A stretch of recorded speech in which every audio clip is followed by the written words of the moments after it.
Hello everyone. This is the second installment for my video diary, and today I have something more recent that I wrote that I'm going to do. But first of all, I want to start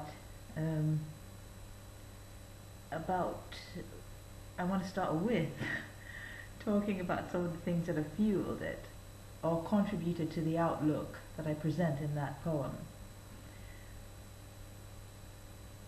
As I am, the person I am, a writer, and I'd like to think a deep thinking individual, though a lot of my close friends might say I'm a bit of a scatterbrain.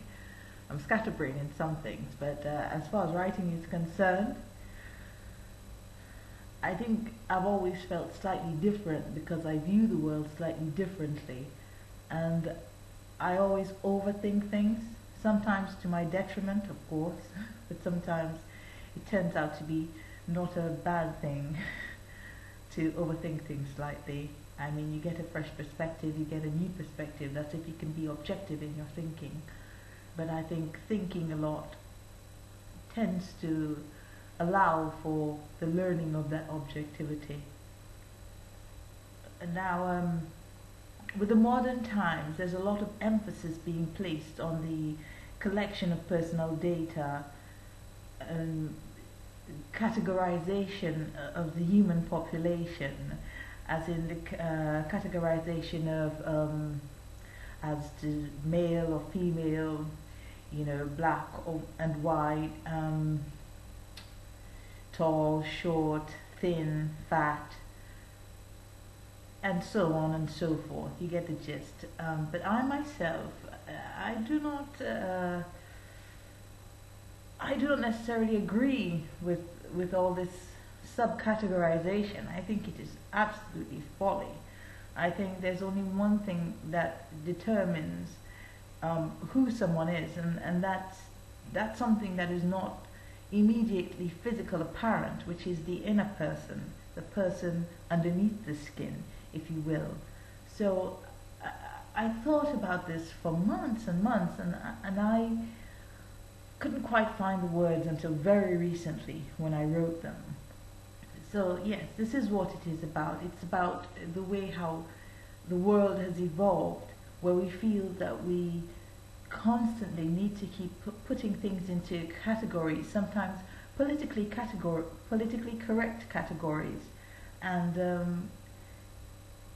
it's an abject failure to my mind, because you might categorize someone as such, and then they display some other attributes that really have no correlation to the previous allocation of categorization. I mean, they just, you think they're one thing, and then they do something else, and it so happens that they're not what you thought they were. So, I mean, humanity, I think, is something that is constantly evolving.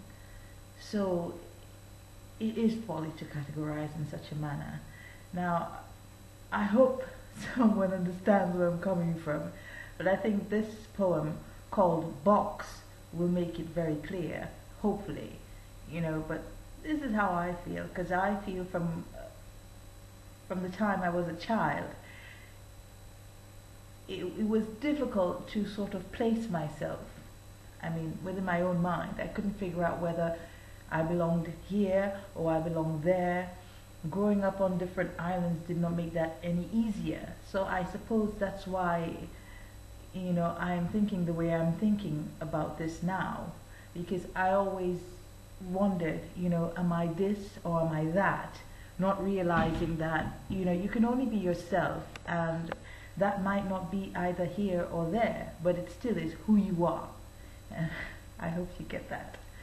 Okay, this one is called Box, and like I said, the poems are going to correlate to what I think of the times and human condition, and this is what I'm thinking now, really, and it's called Box. Every condition is a box, no longer a state of being. And if it does not tick another box, you can't be feeling what you're feeling. Your perceptions are a box, only seeing what you think is. If what you see falls outside a box, you think it has no right of being. Your every thought and action geared to squeezing that errant uniqueness within four parallel lines into what you are comfortable seeing. And if you are unsuccessful with that, you question its very right of being. You fight a very gruesome fight. You want this thing to cease existing. You don't want to reckon with unique if it doesn't conform to the polarity you exist in. It seems blasphemy on sight. How dare this thing intruding in? In this age of verisimilitude towards individuality, the truth is, there is only the herd. Everything else is a peculiarity. Everything which stands alone is an abomination, because everyone wants to know who you are, and in that there should be no confusion.